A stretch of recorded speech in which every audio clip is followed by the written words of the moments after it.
Hello Gemini. Gemini यानी मिथुन राशि में Suresh got replace in the tarot से। तो आज हम जेमिनाई यानी मिथुन राशि के लिए नो कांटेक्ट, जो नो कांटेक्ट में है या जिनका सेपरेशन या ब्रेकअप चला हुआ है, अपने पर्सन से बातें नहीं हो पा रही हैं, दूरियां बनी हुई हैं, तो ये रीडिंग उनके लिए है। और 15 से लेकर 22 मई तक के लिए वीकली यानी साप्ताहिक रीडिंग है। सन जनरल होने के कारण मैच हो भी सकती है, नहीं भी हो सकती। सनसाइन, मूनसाइन या नाम राशि जिसे भी चाहें देख सकते हैं। अगर रीडिंग आप पर्सनल रीडिंग चाहते हैं तो नीचे डिस्क्रिप्शन बॉक्स में डिटेल्स दी गई हैं, वहां जाकर चेक कीजिएगा। कोई भी कन्फ्यूजन डाउट होने पर व्हाट्सएप मैसेज के जरिए आप इसे क्लियर कर सकते हैं। तो इसमें सबसे पहले हम देखेंगे जेमिनाई, जो आपके पर्सन हैं जिनके साथ आप नो कॉन्टैक्ट में हैं, सेपरेशन या ब्रेकअप चला हुआ है, तो उनकी फीलिंग्स क्या है, वो आपके लिए क्या सोच रहे हैं, क्या महसूस कर रहे हैं। फिर देखते हैं वो आपसे क्या चाहते हैं, एक्शन क्या लेंगे 15 से 22 मई के बीच में, और गाइडेंस क्या रहेगी। तो जेमिनाई के पर्सन की जिनके साथ जो एक दूसरे के साथ नो कॉन्टैक्ट है, सेपरेशन में है, तो वो अपने पार्टनर के बारे में क्या फील कर रहे हैं, जेमिनाई के बारे में क्या सोच रहे हैं। 9 of pentacles, the hierophant, 2 of pentacles and night of wands. तो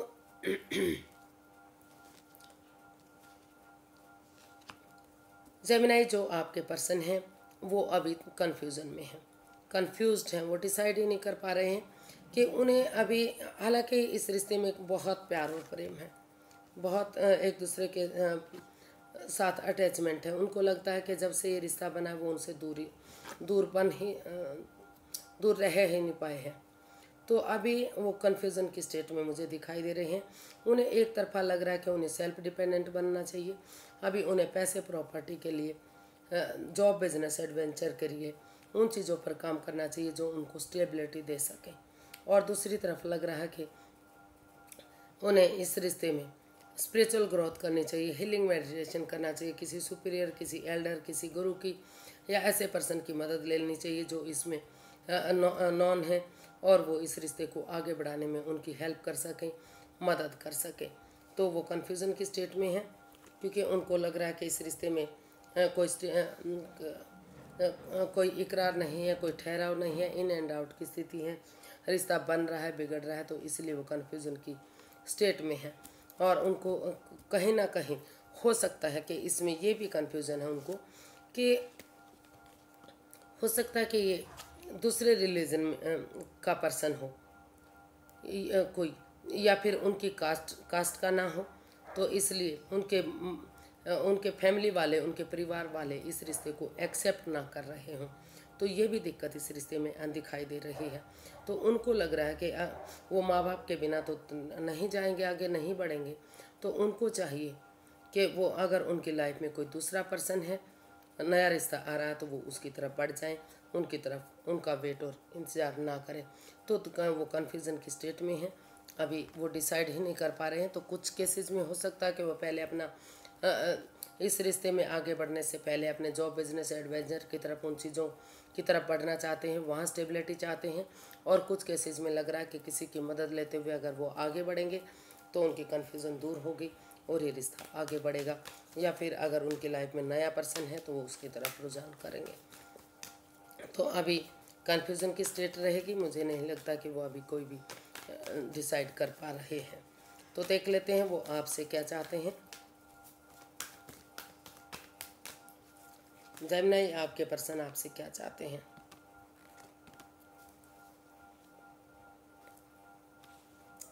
तो जेमिनी, आपके पर्सन आपसे चाहते हैं कि आप क्रॉस मार्ग पर ना रहें।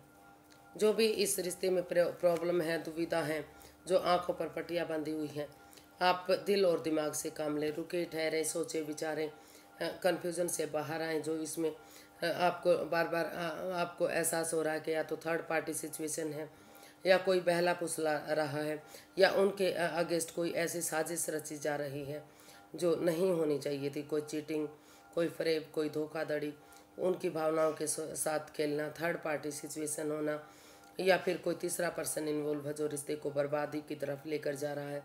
तो वो चाहते हैं कि पहले उस कन्फ्यूज़न से, उन डाउट से, जो अननोन फियर हैं, जो डरावने सपने हैं, उनसे बाहर निकलें और इस रिश्ते को वो स्पिरिचुअल ग्रोथ करें, हीलिंग करें, मेडिटेशन करें, कुछ चीज़ें यूनिवर्स पर भरोसा करें, आस्था लगाएं, अपनी विजडम नॉलेज गेन करें और समझदारी के साथ सोच विचार करके अपने एक्शन लें। इसमें जल्दबाजी में आकर वो कोई भी इसमें एक्शन ना लें और अपनी एनर्जी, एफर्ट और मेहनत करें। जितना उनसे बन पड़ता है, जितना एनर्जी डालेंगे, एफर्ट लगाएंगे, मेहनत करेंगे, उतना ही कन्फ्यूज़न दूर होगी, उतनी ही परेशानियाँ दूर होंगी। और कुछ केसेस में वो चाहते हैं कि अगर उन्हें लगता है कि पहले उन्हें पैसे प्रॉपर्टी के लिए स्टेबल होना चाहिए तो वहाँ अपनी एनर्जी डालें, और उनको लग रहा है कि अगर वो इस रिश्ते को आगे बढ़ाएंगे, उसमें अपना बेस्ट देंगे तो घर बनना, घर बसना, स्टेबिलिटी, खुशहाली, सब चीज़ें वापस आ सकती हैं। तो वो यही चाहते हैं कि पहले over thinking, over control, over stress से बाहर आएँ और जो भी गिले शिकवे हैं, जो भी अननोन फियर हैं, जिससे वो डरे हुए हैं, वो उससे वो बाहर निकलें और तभी सोच विचार करके इसमें डिसीजन लें। चुप्पी और खामोशी के साथ अपनी विजडम नॉलेज गेन करें और तभी इस रिश्ते के बारे में वो सोचें। कोई जल्दबाजी इस रिश्ते में वो ना करें। तो देख लेते हैं वो क्या एक्शन लेने वाले हैं आपके पर्सन। जेमिनी, आपके पर्सन क्या एक्शन लेंगे 15 से 22 मई के बीच में? क्या वो कोई एक्शन लेते दिखाई दे रहे हैं? Page of cups, ace of cups, wheel of fortune and king of pentacles. जी, तो आपके पर्सन महसूस कर रहे हैं कि वो इस रिश्ते को लेकर और कन्फ्यूज़न में नहीं रहेंगे।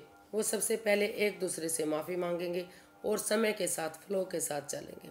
यूनिवर्स जी जो अच्छे आइडियाज़ दे रहे हैं, अपॉर्चुनिटी दे रहे हैं, आगे बढ़ने का मौका दे रहे हैं, तो समय उनके साथ है, भाग्य उनके साथ है, लक उनका साथ देने आ रहा है।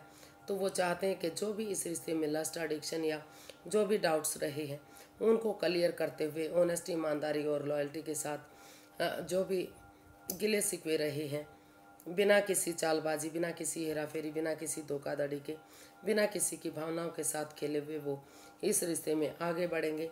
और इस जो समय उनके फेवर में आ रहा है, यूनिवर्स जी उनकी मदद कर रहे हैं।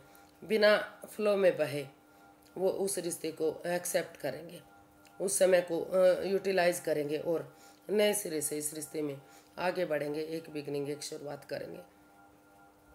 तो और ताकि घर बनना, घर बसना, स्टेबिलिटी, खुशहाली, नेम और फेम, सारी चीज़ें इस रिश्ते से वापस आ सके और ये रिश्ता स्टेबल हो सके। तो ऐसा वो इसमें एक्शन लेने वाले हैं, ऐसा वो इसमें चाहते हैं। उनको लगता है कि समय उनके फेवर में आ रहा है, तो क्यों ना इस समय को यूटिलाइज किया जाए। तो इसी सोच के साथ उन लस्ट को, एडिक्शन को छोड़ते हुए वो इसमें आगे बढ़ रहे हैं और इसमें एक बिगिनिंग, एक शुरुआत करने वाले हैं अपनी तरफ से। देख लेते हैं यूनिवर्स की तरफ से क्या मैसेज या गाइडेंस है।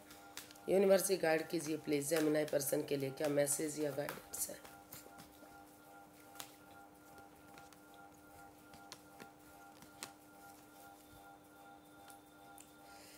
तो यूनिवर्स ही गाइड करना चाहते हैं कि जल्दबाजी में आकर कोई भी एक्शन मत लीजिए, थोड़ा सा रुकिए, ठहरिए, सोचिए, विचारिए, दोनों आपस में खुलकर बातें कीजिए। जो भी आप दोनों के बीच में वाद विवाद रहा है, लड़ाई झगड़ा, एंजाइटी, फाइट्स रहा है, उन चीज़ों को ख़त्म कीजिए, इस कन्फ्यूज़न से बाहर निकलिए और उन पुराने दिनों को, पुराने मेमोरीज को, पुराने क्षणों को, पुरानी हिस्ट्री को दोहराइए।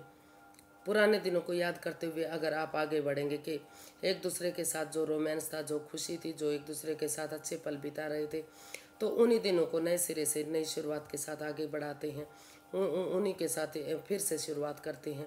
तो समय के साथ धीरे धीरे करके, slow and steady wins the race, धीरे धीरे करके ये रिश्ता आगे बढ़ेगा, कन्फ्यूज़न दूर होगी और फिर से पुराने दिन ताज़ा होंगे, यानी कि पहले की तरह ये रिश्ता आगे बढ़ेगा, रीयूनियन, रिकॉन्सिलेशन होगा, जो परेशानी, जो प्रॉब्लम चल रही थी वो ख़त्म होगी और नए सिरे से दोबारा से ये रिश्ता आगे बढ़ेगा, खुशियाँ वापस आएंगी। तो आज के लिए इतना ही, फिर एक नई वीडियो के साथ मिलते हैं। अगर वीडियो सही लगती हैं, अच्छी लगती हैं तो प्लीज़ लाइक, शेयर और सब्सक्राइब करें।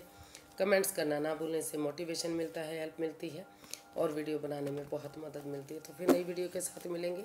हैप्पी रहें, खुश रहें। नमस्ते, थैंक यू सो मच।